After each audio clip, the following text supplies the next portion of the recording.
Olá, boa tarde, tudo bem com vocês? Professora Janete, da Rede Municipal de Educação. Hoje nós vamos dar prosseguimento na aula anterior. Trabalharemos novamente os verbos. Tempo simples do indicativo 2. Vamos lá? Estudo da língua. O modo, ele indica como o enunciador pretende que o processo verbal que ele enuncia seja percebido pelo interlocutor ou leitor. Então, lembram que nós falamos na aula anterior que o modo ele se divide em indicativo, que é algo certo, concreto, não tenho dúvidas. Subjuntivo, ele gera muita dúvida. E o imperativo, ele dá uma sugestão, um pedido, ou então ele é mandão, ele dá uma ordem. Indicativo, expressa uma posição de certeza do falante em relação ao processo verbal comunicado. A ação é expressa como um fato concreto. Isso é para relembrar, ok? Alunos, nós estamos relembrando. E o indicativo, como eu havia falado, nós temos, olha os tempos, indicativo, presente, pretérito que se divide, pretérito perfeito, pretérito imperfeito, e aquele mais fofinho que quase nós não usamos na nossa linguagem, mais que perfeito. E o indicativo também, nós temos o futuro do presente e aquele bonitinho futuro do pretérito. Então, nós temos aí alguns tempos verbais. Os tempos simples do indicativo, presente. O presente do indicativo, ele denota, ele mostra uma declaração que se refere ao momento da fala. Então, eu digo, olho o céu. Riscado de barras de ferro, olha o verbo olhar. No presente aqui, ó. Então, é no momento que eu estou falando, eu estou pondo em prática aquilo que eu estou dizendo. Sobre fato ou ação permanente, tido como inquestionável ou habitual, verdade universal, um provérbio, um preceito. Olha lá. No edifício Cairo, cada andar corresponde a um apartamento. Essa frase, essa oração, ela é até lá daquele texto que nós, há 2 aulas anteriores, vocês leram, eu li com vocês aqui. Lembram?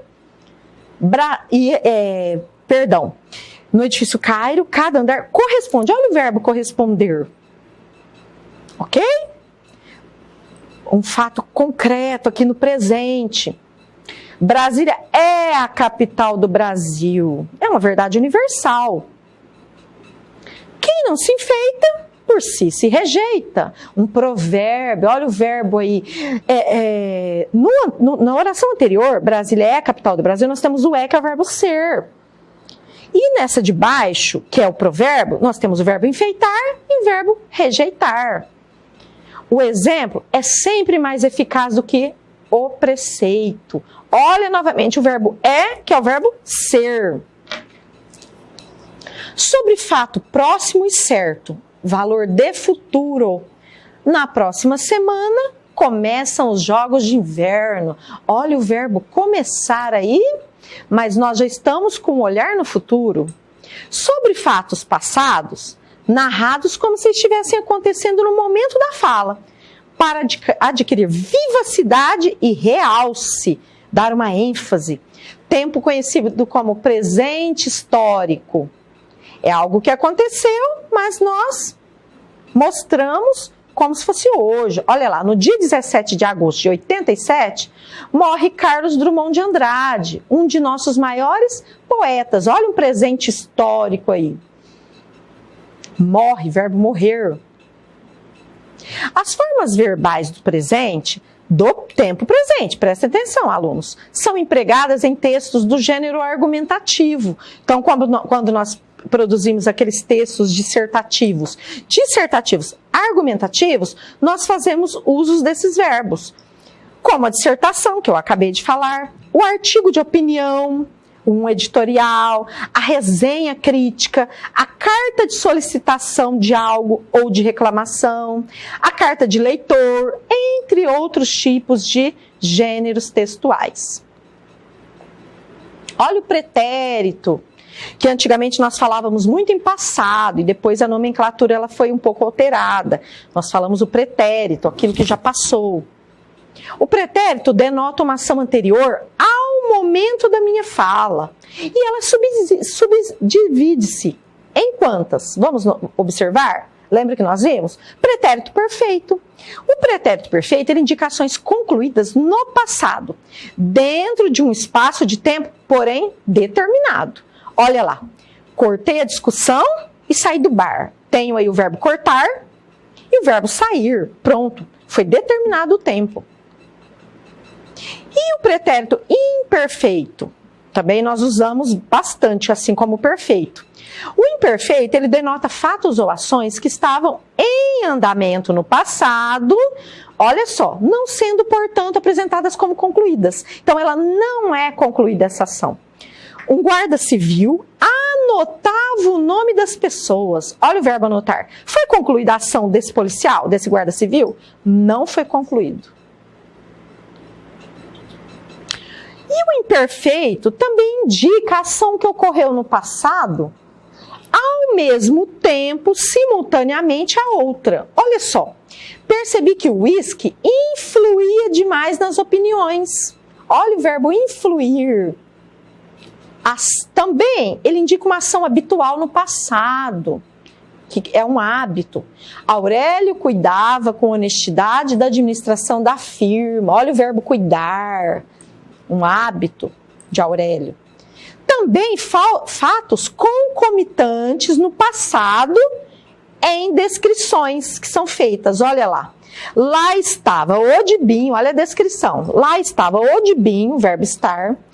Na mão direita, via-se, olha o verbo ver, entre os dedos, um botão comum do qual pendiam, olha o verbo pender, fiapos de tecido. O pretérito imperfeito, ele é usado também no lugar de outros tempos, como nos casos seguintes. Em lugar do presente do indicativo, para obter a simpatia do interlocutor, ou então para atenuar, amenizar a ideia de imposição de um pedido ou afirmação. Olha lá, queria dizer que eu estou esperando há meia hora e tenho pouco tempo. Essa substituição, por quero, olha lá, o queria por quero. Também em lugar do futuro do pretérito, na linguagem coloquial, aquela nossa do dia a dia que nós podemos falar, porém não podemos escrever, para indicar um fato esperado ou desejado. Se eu pudesse, não fazia outra coisa na vida, de hoje em diante. Olha só, o fazia por faria. E o mais que perfeito, que muitos alunos e muitas pessoas ou não conhecem, desconhecem um pouco. Por quê? Porque nós não temos hábitos de utilizá-lo. O mais que perfeito denota uma ação passada anterior a outra que também ocorreu no passado. Quando desci para o saguão, que é um segundo fato aí, né? A polícia ainda não chegara. Olha o verbo chegar. Chegara. Primeiro fato. O mais que perfeito, ele denota ainda desejo de algo ou uma esperança em relação ao fato ocorrido. Quem me dera ter novamente 8 anos. Olha o verbo der aí, que é o que é o dar. Na linguagem coloquial, o mais que perfeito simples é geralmente substituído pela forma composta. E como se constrói essa forma composta? Eu preciso de um verbo auxiliar no imperfeito, no tempo imperfeito, pretérito imperfeito, e eu preciso de um verbo principal no particípio, no modo particípio. Olha lá. Um verbo pode aparecer junto com outros, chamados de auxiliares. A combinação de um verbo auxiliar flexionado com uma das formas nominais pode ser o infinitivo, gerúndio ou particípio do verbo principal. Forma uma locução verbal. Então, quando eu tenho dois verbinhos juntos, chamados verbos auxiliares. Olha lá, quando desci para o saguão, a polícia ainda não tinha chegado. Eu tenho o verbo ter e eu tenho o verbo chegar. O tinha, que é um verbo no particípio, que é um verbo ter, que é um verbo auxiliar, e eu tenho o chegado, que é o meu verbo no particípio. Olha o finalzinho do aí, chegar, do. Os verbos auxiliares mais comuns são aqueles que auxiliam outros verbos, né? São o ser, o ter, o estar, o haver, o ir. Eu tenho mais, porém esses são os mais comuns, mais utilizados. As formas verbais do pretérito, que é o tempo passado, são empregadas em textos do gênero narrativo. Olha o gênero que eu estou dizendo, narrativo, que conta uma história, que narra. Por exemplo, romance, conto, relato, fábula, memórias, etc. Assim como na notícia, que se enquadra no gênero jornalístico. Pessoal, e o futuro? Aquela situação que vai acontecer ainda, que acontecerá. O futuro, ele denota uma ação posterior ao momento da fala. E ela subdivide-se em futuro do presente. O futuro do presente denota uma ação que, em relação ao presente, ainda haverá de realizar-se. Exemplo: Dibinho jamais demonstrará sua inocência. Olha o verbo demonstrar já lá no futuro. O futuro do presente, ele também pode indicar uma ação hipotética. Eu posso levantar uma hipótese. Ela é uma situação, uma circunstância duvidosa. Diante dos fatos atuais, todos pensarão que eu sou o culpado da morte de Dibinho. Olha o verbo pensar também numa situação duvidosa lá no futuro. Será ele o assassino de Dibinho? Olha o verbo ser também, com circunstância duvidosa lá no futuro também. Pode também denotar uma ordem a ser cumprida na linguagem jurídica. Os aluguéis vencerão no 5º dia útil de cada mês, sendo que, pagos em atraso, sofrerão o acréscimo dos juros previstos em lei. Eu tenho aí o verbo vencer e eu tenho sofrer. Ambos da segunda conjugação por serem terminados em er. Olha só, lançados no futuro, uma linguagem jurídica. Também denotam preceitos ou normas com valor de imperativo. Lembra o modo imperativo que ele indica uma ordem, um pedido, uma solicitação? Exemplo: não levantarás falso testemunho. Olha o verbo levantar. Não cobiçarás a mulher do próximo. Olha o verbo cobiçar, também no futuro com valor de imperativo, modo imperativo. Na linguagem coloquial, o futuro do presente simples é geralmente substituído por locuções formadas com o presente do indicativo do verbo ir mais o infinitivo do verbo principal. Parece complexo, mas não é. Muito sussa, muito sossegado. Olha lá. Vou entrar numa confeitaria e vou telefonar para a mamãe. Vou entrar.